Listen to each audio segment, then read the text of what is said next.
vivimos en una época donde se habla mucho del hombre, pero ¿realmente sabemos quién es? ¿O es solo un conjunto de células? ¿O se podría decir que es una conciencia solitaria arrojada al mundo como decía Sartre? ¿O hay algo en él que apunta más allá de lo visible?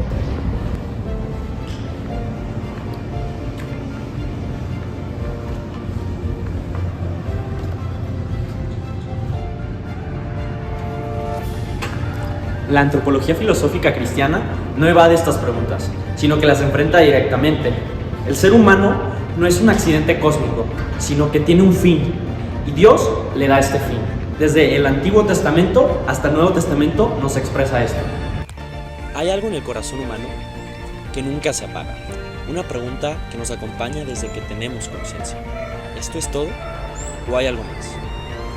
Podemos tener lo que el mundo llama éxito, estudios, dinero, relaciones, conocimiento, y aún así sentir un vacío. No porque seamos ingratos, sino porque fuimos hechos para algo que el mundo por sí solo no puede ofrecer. Ese deseo no es debilidad, no es fantasía, es una pista. Como decía Charles Lewis, si encuentro a mi nuevo deseo que ninguna experiencia de este mundo pueda satisfacer, la explicación más probable es que fui hecho para otro mundo. Ese otro mundo no está lejos, no es huir del presente. Es descubrir que lo eterno toca lo cotidiano, que lo que anhelamos no está fuera del tiempo, sino que atraviesa el tiempo con sentido. Los antiguos lo sabían, San Agustín lo resumió así: nos hiciste, Señor, para ti, y nuestro corazón está inquieto hasta que descanse en ti. No somos turistas en esta vida, somos peregrinos, caminamos, no para poseer, sino para encontrarnos, para volver al origen. Lo que deseamos en lo más profundo, amor auténtico, justicia plena, belleza sin fin, no es un espejismo, es un reflejo, un eco de algo real, una llamada silenciosa de aquel que nos pensó antes de que existiéramos. ¿Por qué deseamos tanto? Porque fuimos hechos para lo infinito. El corazón humano lo sabe. Solo cuando descubrimos que fuimos hechos para algo más grande que nosotros mismos, encontramos sentido. Nuestro corazón no se conforma con menos. Existen formas de ver la vida un tanto negativas, como el materialismo, que solamente nos ve como átomos, materia en general, y de ahí deriva el nihilismo, que solamente vemos la vida como llena de placeres, de deseos, etc. Hemos escuchado toda clase de visiones sobre la filosofía, sobre qué es la vida y cuál es el propósito en ella. Si vemos a pensantes como Sartre o como Nietzsche, veremos frases muy famosas como Dios ha muerto. No necesariamente porque Dios no exista o Dios esté muerto, sino porque el ser humano ha tomado la decisión de vivir a su manera, de seguir sus deseos terrenales. Pero hay algo dentro de nosotros que nos dice que quizás ahí no está la verdad. Es cuando tenemos que observar a pensadores tan influyentes como C.S. Lewis, el escritor de Narnia, y muchos otros libros cristianos. C.S. Lewis se dio cuenta que dentro de su corazón existían deseos que ninguna experiencia del mundo podía satisfacer. Entonces su conclusión fue: quizás mi propósito o aquella solución a mis deseos está en otro mundo, está en algo trascendente. Entonces tenemos que observar justamente eso, tenemos que abrir nuestra cabeza y mostrarnos la posibilidad de que nuestro propósito en esta tierra esté en un mundo trascendente. El ser humano no es solo cuerpo, pero tampoco es un alma atrapada en un cuerpo. Somos una unidad. Lo que hacemos con nuestro cuerpo habla de lo que llevamos en el alma. Por eso, nuestros gestos, nuestras heridas, nuestros abrazos tienen tanto valor. Somos visibles e invisibles a la vez, un misterio en movimiento. Frente a tantas visiones reduccionistas, el humanismo cristiano propone algo distinto. No somos simples seres que vienen a existir aquí en el mundo, sino que somos seres con una dignidad única, una dignidad que no depende de nuestras acciones o éxitos, sino que depende de lo que somos. Somos seres capaces de verdad, libertad y amor. Y esa capacidad pues, no solo es biológica, sino espiritual. En el fondo, estamos llamados a salir de nosotros mismos y entregarnos.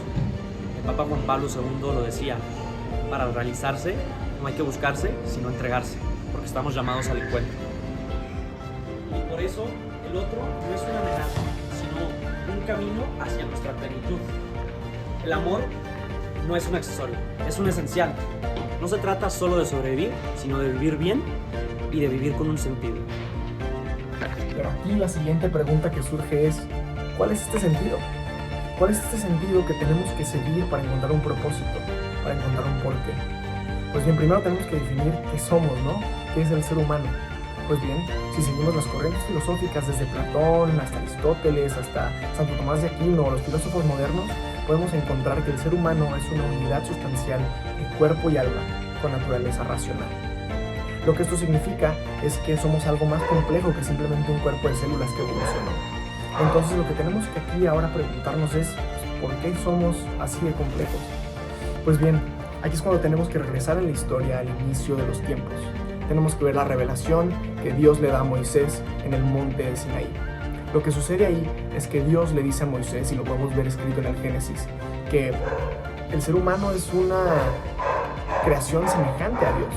Dios hace al ser humano parecido así. Y lo que eso significa no es que seamos similares en cuestión de físico, sino que Dios ha plantado en nuestros corazones características de inteligencia, características de racionalidad, pero aún más importante, nos ha dado características de libertad y de amor. Lo que sucede es que en el momento que se nos da esa libertad, y lo vemos en el jardín del Edén, el ser humano se rebela ante Dios. Y es la decisión que prácticamente todo ser humano toma día a día. Decide vivir bajo sus propios dioses, sus propias ambiciones, sus propios deseos. Y esto crea un alejamiento. ¿Por qué existe tanto vacío en el mundo? Pues porque no se tiene una conexión con el Creador. Pues bien, la historia no termina aquí. Dios envía una respuesta con Jesucristo. Y lo podemos ver en el Evangelio de Lucas. Acompáñame. Cuando nos adentramos en los evangelios, encontramos una historia espectacular. Es la historia del hijo pródigo. Se puede encontrar en el capítulo 15 del Evangelio de Lucas, y es particularmente bonita porque habla sobre dos conceptos muy importantes. Son el alejamiento y el amor, pero principalmente cómo el amor puede restaurar los alejamientos más grandes, los momentos de olvido. La historia cuenta lo siguiente: hay un padre y este padre tiene dos hijos. Uno es muy propio y es muy fiel a su papá, pero el otro tiene una ambición más material. Quizás sí ama a su padre, pero está más interesado en la herencia que el padre le puede dar. Entonces el hijo, de manera absolutamente honesta ya con su papá, le dice: yo quiero la herencia. El padre le concede el deseo, le da la herencia, y el hijo se va por toda la región a despilfarrar el dinero, a intentar satisfacer los deseos de su corazón con cosas mundanas. El hijo termina en condiciones pésimas, termina cuidando cerdos y termina abandonado, triste y solo. Cuando el hijo regresa al padre, desde luego en arrepentimiento, el padre hace la cosa que es menos intuitiva. Uno esperaría que el padre responda con indignación, que quizás responda con más alejamiento. Pero no, sucede absolutamente lo opuesto. A pesar de las acciones del hijo que fueron terribles, el padre hace una fiesta, hace un banquete porque su hijo ha regresado. Lo que Jesús nos quiso decir con esta parábola es que el propósito que tenemos es que incluso aunque caigamos, incluso aunque pequemos, tenemos que regresar al Padre y nos recibirá con amor y con gozo. Entonces, ¿qué podemos concluir de todo esto? El fin del hombre no es el placer ni el poder, es la plenitud, es vivir en la verdad, en la libertad y en el amor. No fuimos creados para el aislamiento, sino para la comunión. No fuimos creados para el egoísmo, sino para el don. Y no fuimos creados para la desesperanza, sino para la eternidad. La filosofía y la fe coinciden en algo. El ser humano no es solamente un objeto, es un misterio que solo se puede entender desde el amor. El hombre está herido. Lo vemos en la historia, pero también en nosotros. Todos cargamos con algo, heridas que no se ven, culpas que duelen, decisiones que quisiéramos cambiar. La Biblia no lo niega, al contrario, lo reconoce desde el principio.